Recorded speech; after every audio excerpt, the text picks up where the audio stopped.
Hello and welcome to another episode of the MMA GIRL Podcast with your host, me, Jess. I hope you're doing well. Thank you all for tuning in once again for my fourth episode.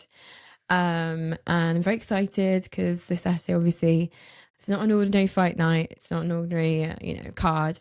We have obviously in the main event, Alex Pereira versus Ankaliyev, and obviously in the new co-main, Justin Gaethje versus Fiziev. And I'm really excited for both fights, and I'm also just excited for the whole card because this is quite a big deal, UFC 313. So I can't wait to talk about that at the end of my podcast. So obviously we're doing my predictions right at the end. So if you don't want to listen to the rest, just hop on to the end to listen to my predictions for Saturday night's event.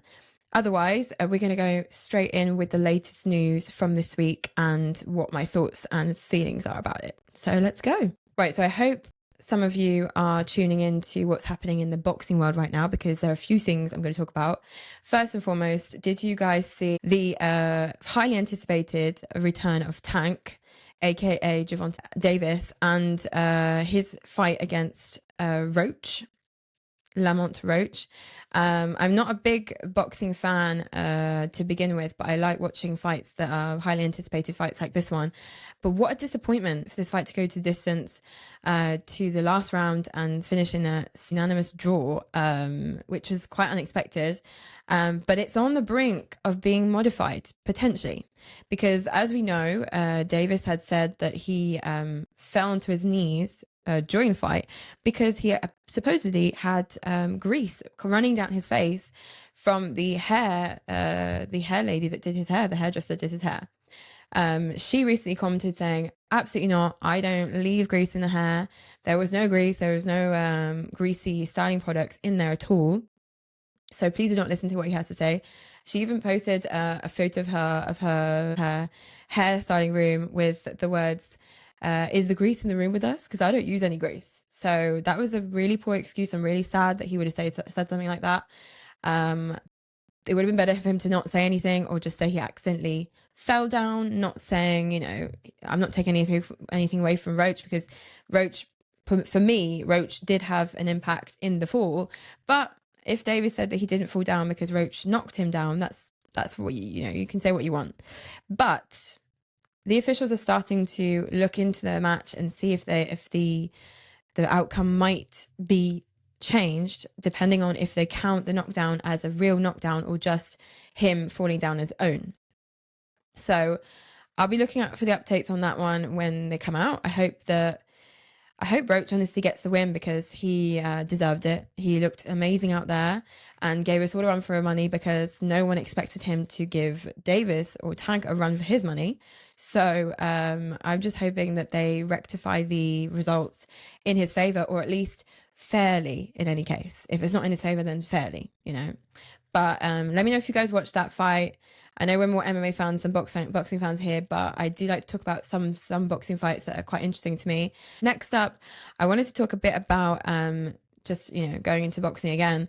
The UFC's new, well, I would say more Dana White's new business model for his potential boxing division and his potential boxing company, which he is doing. He's creating, and he's signed contracts, etc. Things are really, the ball is rolling with Turki Al-Sheikh, of course, and TKO, his parent company, the parent company of UFC, who also own obviously WWE. And they're looking into creating their own boxing league that is nothing like what you've ever seen before. There won't be any WNBA, WBA championship belts. There will be their own unique business model of UFC style belts, I'm thinking, and UFC style boxing promotion. So I'm very excited to see what they're going to be doing with that. Because I think for some fans who aren't as fan of boxing as they are MMA, which I can totally understand. I'm a true MMA fan, and I like watching boxing from time to time. That's the reality of it. And most of us MMA fans would say the same thing, I think. And some of us obviously like boxing as well, which is great, because you'll like maybe this new promotion that Dana White and Turki Al-Sheikh are cooking up. Dana White's not a cook, but he's in the kitchen as usual. So for me, I'm excited in any case, because I think that Dana White knows how to create something that people want to watch. He's got his UFC business model. He created this from the ground up. He persuaded the Fertitta brothers to buy UFC back in the day, and now 30 years on, it's one of the, if not the biggest combat sports companies in the world. So why not create a boxing league that is at the height of boxing and the same level as UFC, but only in boxing? And I think what will be in the works later on in the next few months or few years would be the fight we were talking about in my first episode of this podcast, or my second, I can't remember. But Usyk said that he heard that Alex Pereira would be interested in a super fight in boxing with him, and he was 100% okay with that. And he has 2 fights left until he retires. So why not, in the new UFC style, Dana White style boxing promotion? I can't wait to say to know what it's going to be called.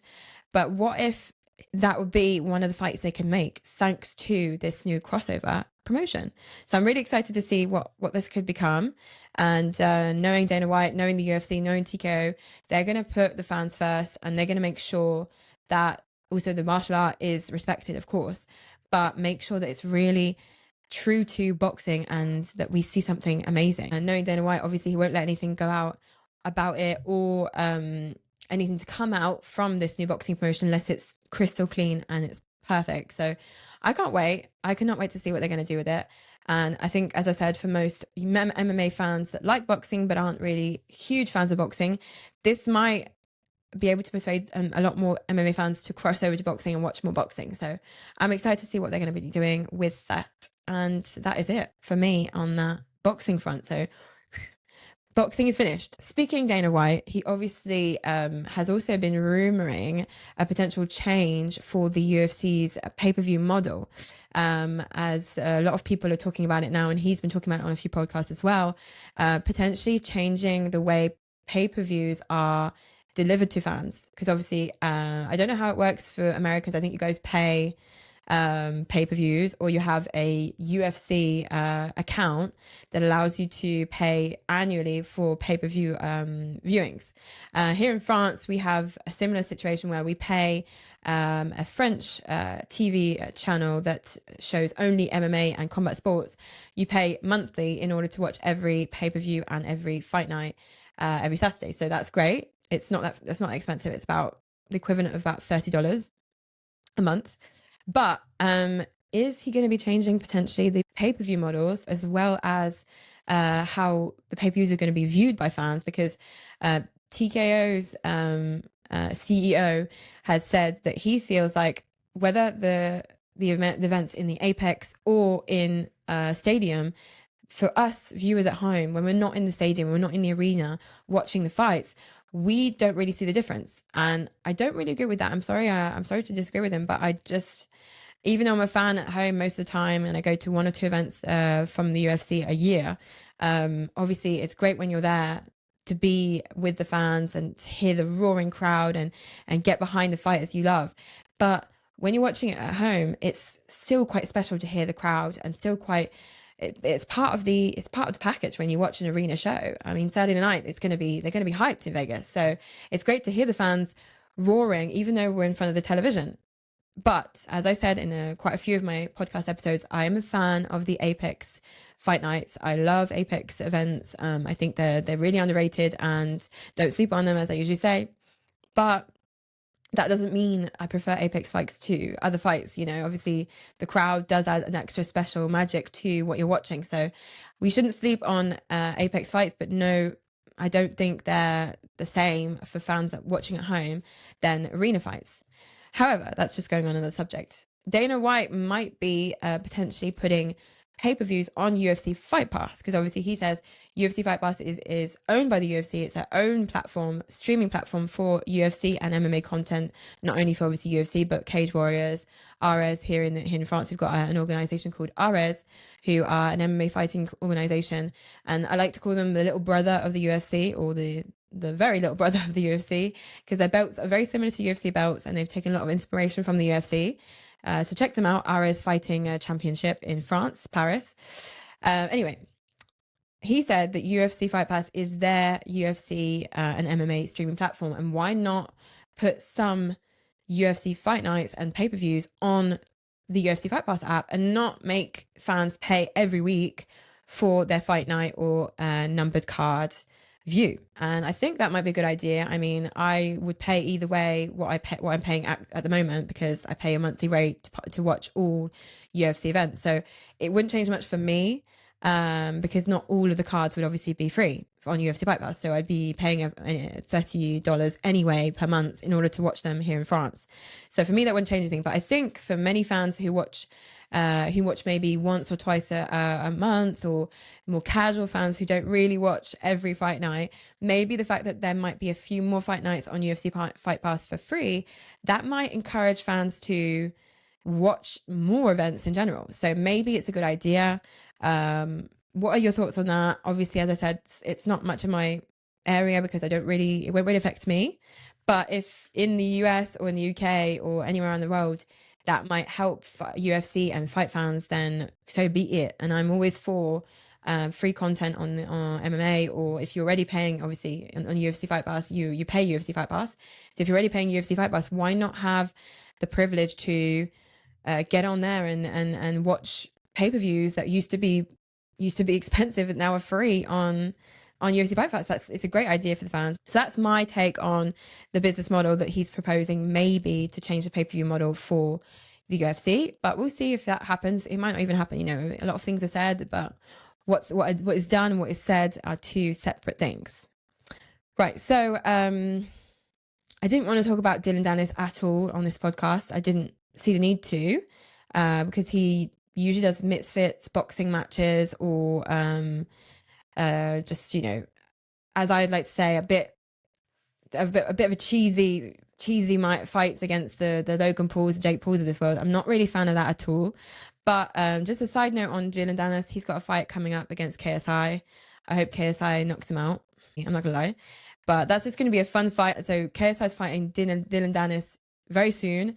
And if you saw it there at their face-to-face after their press conference, KSI hit Dillon Danis with a pancake in the face, which obviously was very infuriating for Dillon Danis. But I think that kind of sums up that world of fighting and, you know, combat sports, if you want to call that combat sports. I think that kind of sums it up for you guys. So I'm going to leave it at that. But speaking of Dillon Danis, he's signed to GFL, as some of our as a lot of our legends and you know, favorite heroes from UFC and other MMA promotions have, and so we've been informed that Tony Ferguson is going to be fighting again, and Tony Ferguson is going to be fighting Dillon Danis. This could be a real chance for Tony Ferguson to turn it around and get a win in there on his pro record. But most importantly, I think you guys might have seen what Tony has been saying to Ariel Helwani on his latest podcast. I was really sad to hear what he had to say. He said that he put all his UFC gear, all his UFC shirts, clothing, etc. bags in a big bag in storage. And he said that it was really tough to basically accept that it was the end of an era, the end of something that has brought him so much joy over the years and so much accomplishment over the years. But the GFL is this new company that's coming up. We don't know anything about it yet, which is why, you know, when I think of GFL, I just have question marks coming up in my head. I really don't know what to think about it, because it could be a good idea to see the old guys, people that you just wouldn't expect would want to come back to the fighting world. You know, they're coming back through this new organization that has a fighting model that's very much different to what we've seen already, with countries and teams representing every country, but not necessarily. For example, if you come from Brazil, you won't necessarily represent Brazil, because there are a lot of countries that seem to have mixed ethnicities. So I think it's just team picks and drafts, as they call it. But on the GFL front, Tony Ferguson is obviously signed for the GFL, and so he's seeing this as a new thing that's coming up for him, and a new door that's opening up to new opportunities. My thoughts are that this is a good opportunity for Tony Ferguson to prove that he's still got it if he wants to. I would have personally, as a fan, from a fan's perspective, liked him to retire. Obviously, he left the UFC with very many sad losses that we didn't want to see. And for a lot of fans that love Tony Ferguson since his early The Ultimate Fighter days, as I did, we've seen El Kukui become one of the greatest lightweight fighters in the world, and then slowly but surely, and then towards the end very much quickly, become one of the most laughed about fighters on the roster, which is very much a shame, because we can't forget what he brought to the sport. And he said it himself, you might be, you know, the last memory you have of me at the UFC was negative. My last fights, I lost them all. I was a laughing stock. Even for people that beat Tony Ferguson, that have Tony Ferguson on the record, it became less and less impressive as the years came along. So I'm happy for Tony Ferguson that he's getting a new lease of life in the GFL. I think he's got more of a chance to win against Dillon Danis than someone in the UFC. So we'll see how that goes. So yeah, that's my latest update on Tony Ferguson. I don't know if any of you guys watched Karate Combat's Friday night pay-per-view, or not so much pay-per-view. It wasn't a pay-per-view. It was on YouTube live, as I said last week. Anyway, their event featured our beloved Brendan Allen and Caio Borralho from UFC, who had a grappling submission pit match, which obviously, if you guys saw, Caio Borralho won via decision.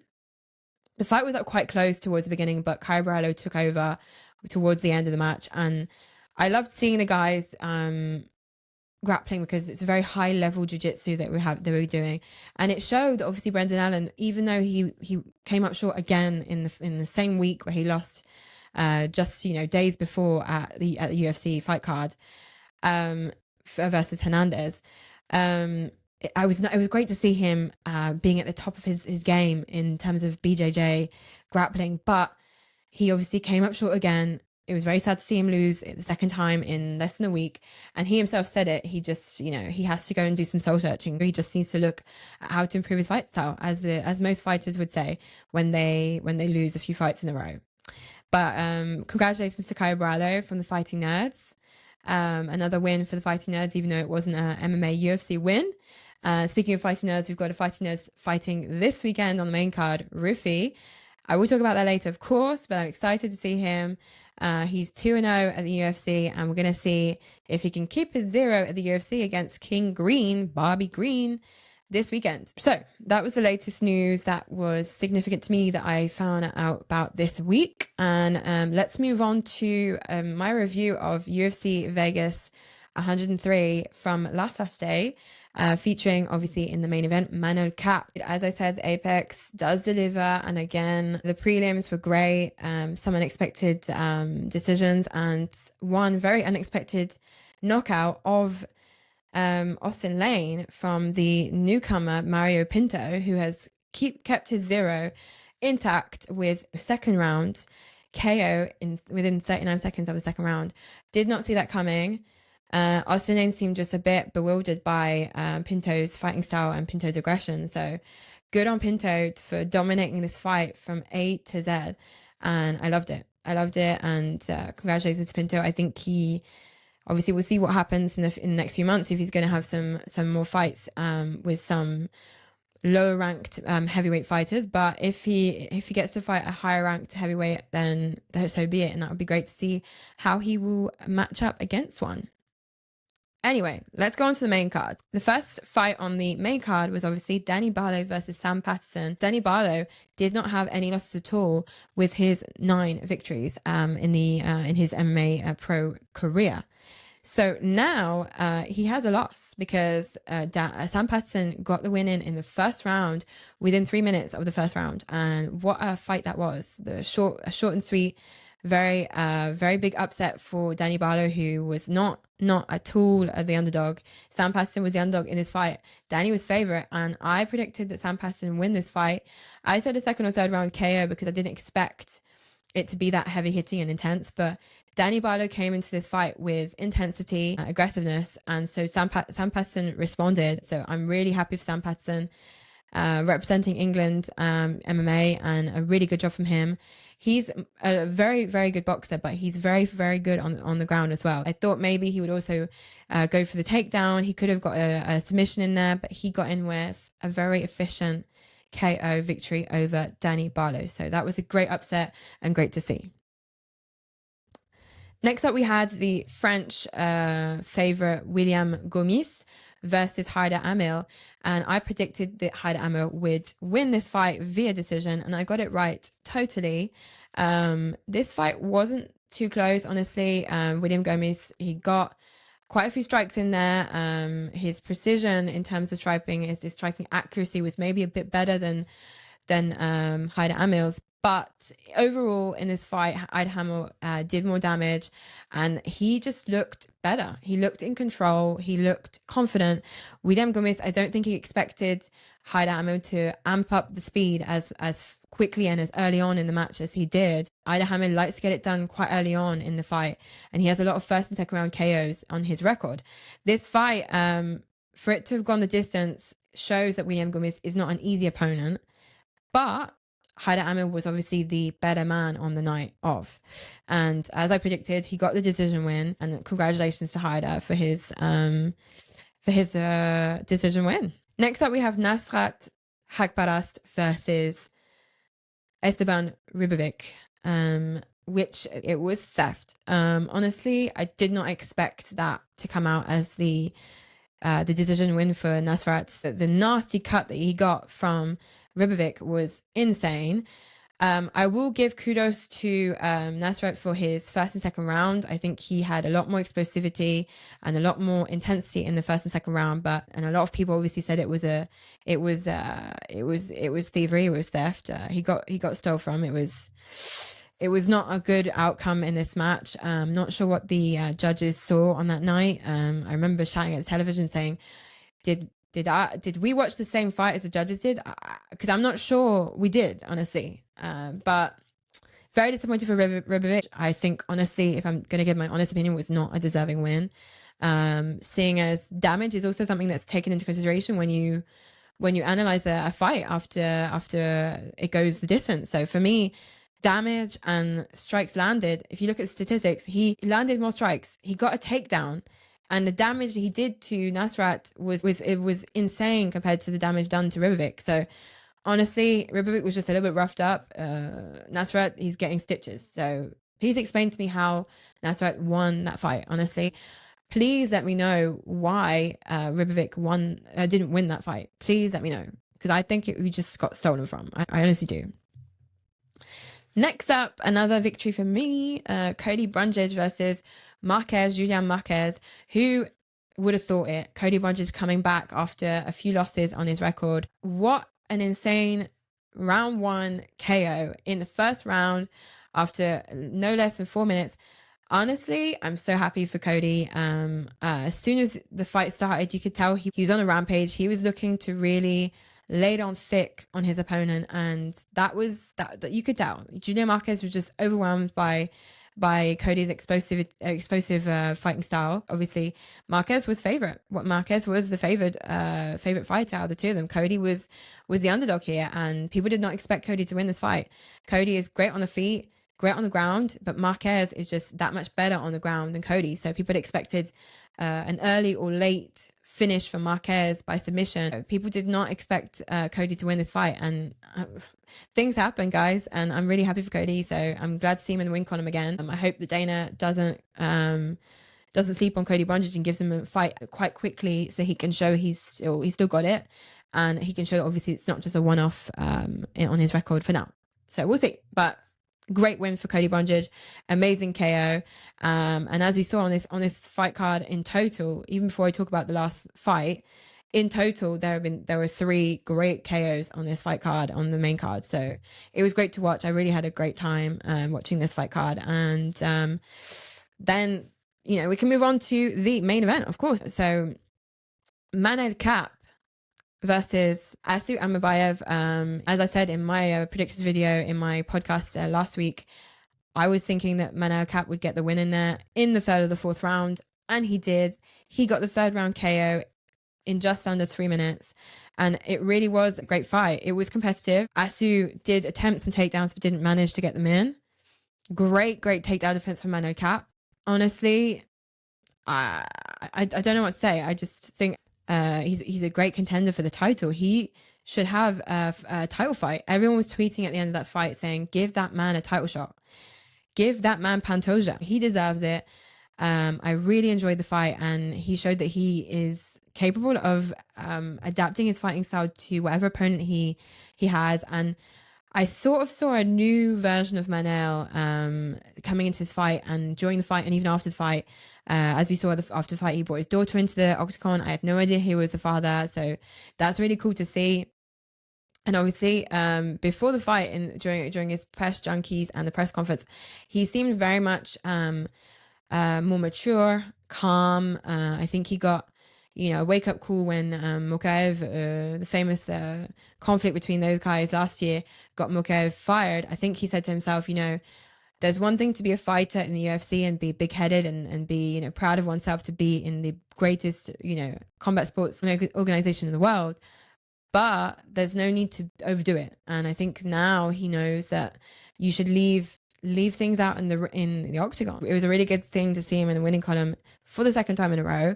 And I think Manel Kape really does deserve a title shot. So Dana, when is he getting his title shot? I think he'd be ready to fight in the next few months. I think he's hungry. I think he's ready. So let's not waste any time on this guy and get him a title shot and see what he's made of against a Pantoja or someone else. Who knows?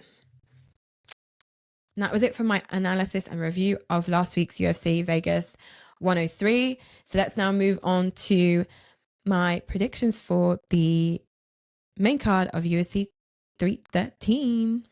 Obviously, in the prelims to Saturday night, there are a lot of fights. So you have 7 total prelims, including most notably Bruno Ferreira versus Armen Petrosyan, which is going to be incredible. Alex Morono's back against Carlos Leal, and our favorite Curtis Blades. I say that's not, I don't know if yours favorite, but I like Curtis Blades a lot.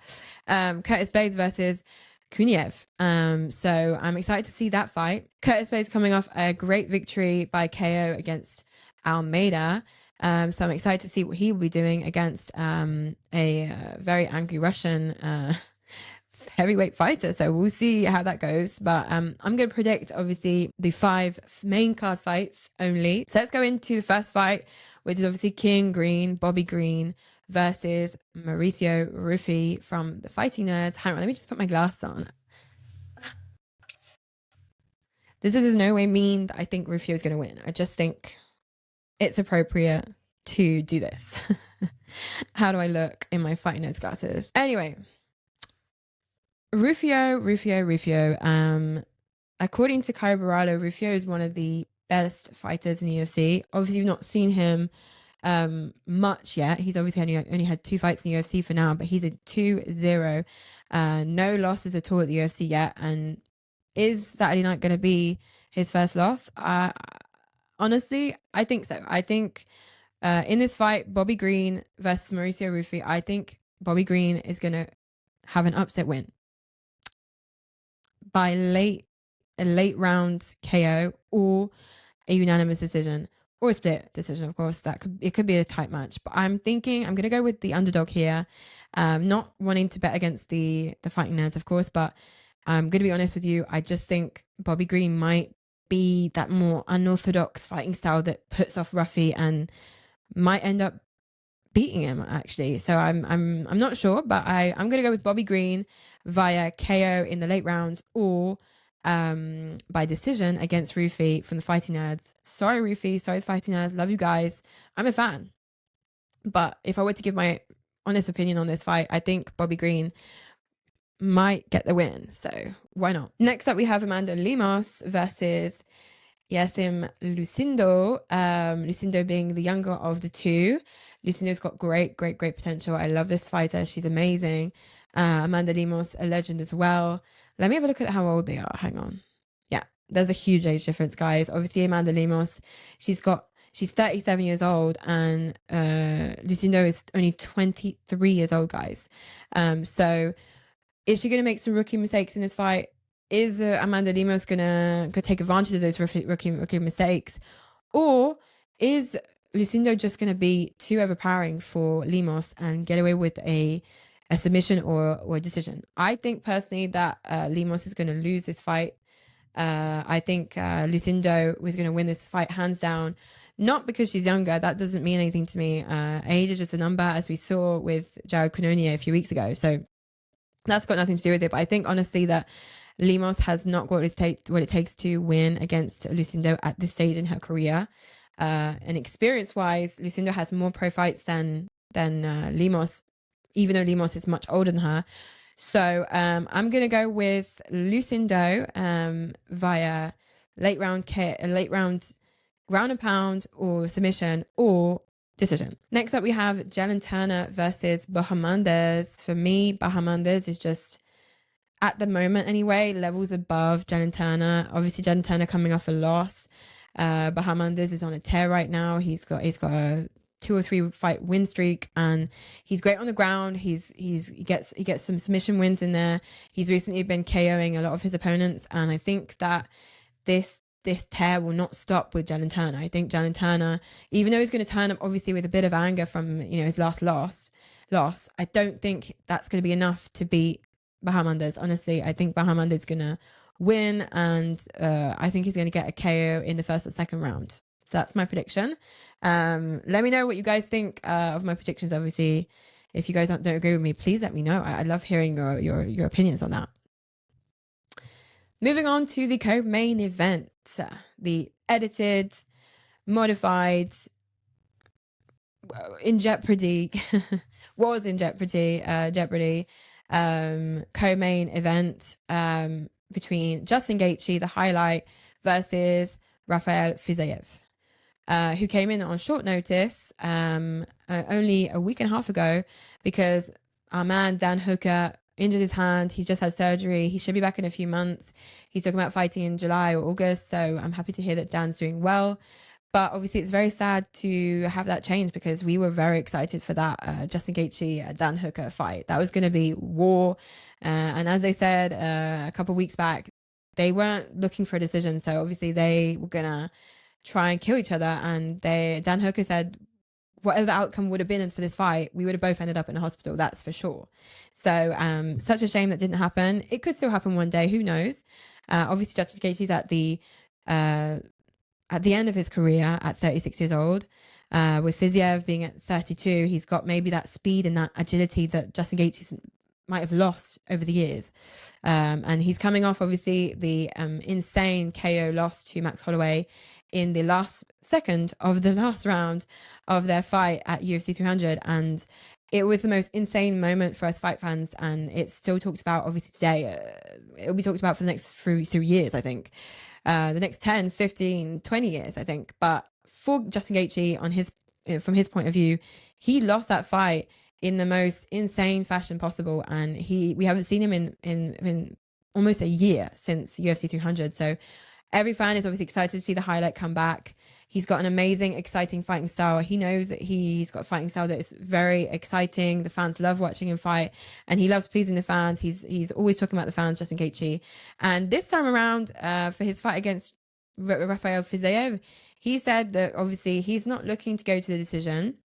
So this time around, Fiziev does not plan on letting that go to the judges' scorecard, and neither does Justin Gaethje. So if both guys are looking for a finish, what I'm worried about is Justin Gaethje because as we saw in the Max Holloway fight, obviously taking it into consideration in the last round, they were both extremely tired. It seemed to me that Justin Gaethje was the more tired one of the two. Obviously, this fight being a 5-round co-main event, I think that we're going to see another version of Justin Gaethje again, getting probably a bit tired towards the end of the fight. And as I was saying, I get a bit worried about Justin Gaethje because when he gets really tired, I think Fiziev could catch him. Honestly, if they're both looking to KO each other, this could go either way, but it's going to be violent. And I hope that this will live up to the expectation of the fans and also replace the Dan Hooker fight with something probably just as exciting. So I'm going to predict, and this is coming from a Justin Gaethje fan, I'm going to predict a third or fourth round KO from Fiziev. And I don't like saying that, but I think honestly, age is getting to Justin Gaethje. He might still be very much in tip-top shape. According to his coach, he's looking great. We're 2 days away from the fight. He's gone into that fight mode that his coach said he loves to see Justin get into, where he's laser focused and he's really in the zone.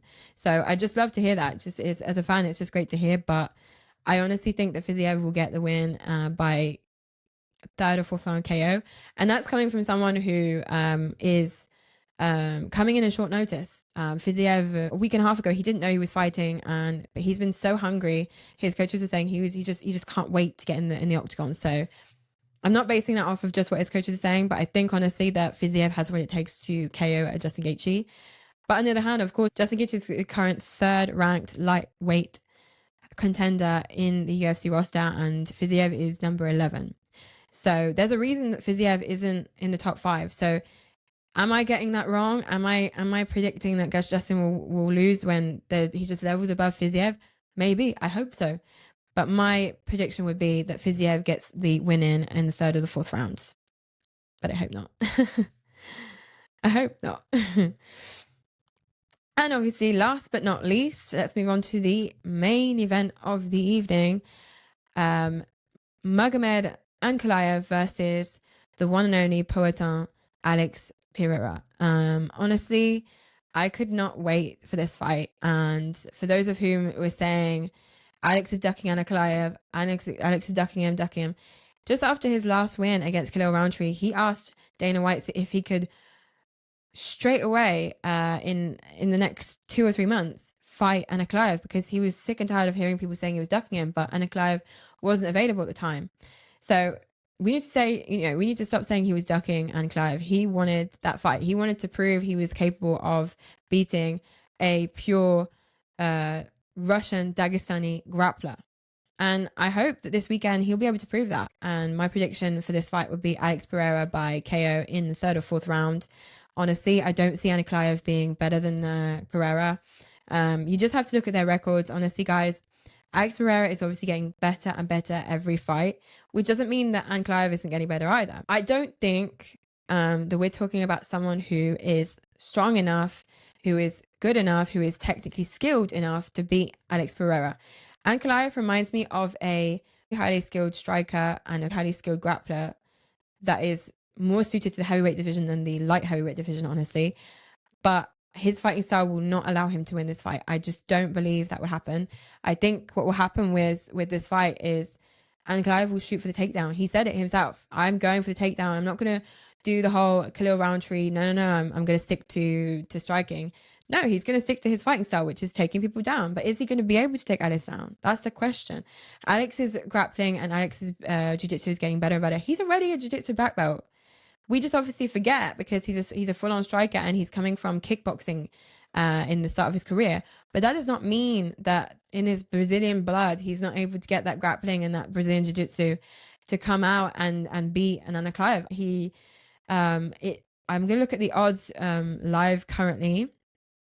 Ankaliyev and Alex Pereira. It's almost 50-50, but Alex is the favorite by not that much, but both do not pay very well if you bet on either one of them. So the betting odds are saying this fight could go either way, and I honestly think there's no way this fight could go either way. I might be wrong, and I'll eat my words next week. You'll hear me sobbing on the podcast next week if Alex Pereira gets knocked out or Alex Pereira gets choked out, no less. But I just don't see it happening, guys. I really don't. So I'm predicting, as I said, Alex Pereira by KO in the third or fourth. And Ankaliyev, unfortunately, I don't think he's got what it takes to beat Alex Pereira just yet. So let's just see how this will happen, how this will go, how this will play out. In any way, I'm very excited for UFC 313 live in Vegas from the T-Mobile Arena on Saturday night. I'll be tuning in. I could not wait to see the main card, guys. I could not wait for this whole card. It's going to be really exciting. UFC 313 on Saturday. Give me your thoughts in the comment section down below. Like, comment, subscribe, all that good stuff. My socials are below. Who do you think is getting that UFC light heavyweight championship belt this weekend. Is Ankaliyev going to upset all the UFC fans to take that belt from Alex, or is Alex going to prove that he is the number one pound for pound fighter in the world right now? And I think that's what's going to happen. But, you know, what are your guys' thoughts? Thank you so much for listening, and have a great weekend and great fight week. Bye.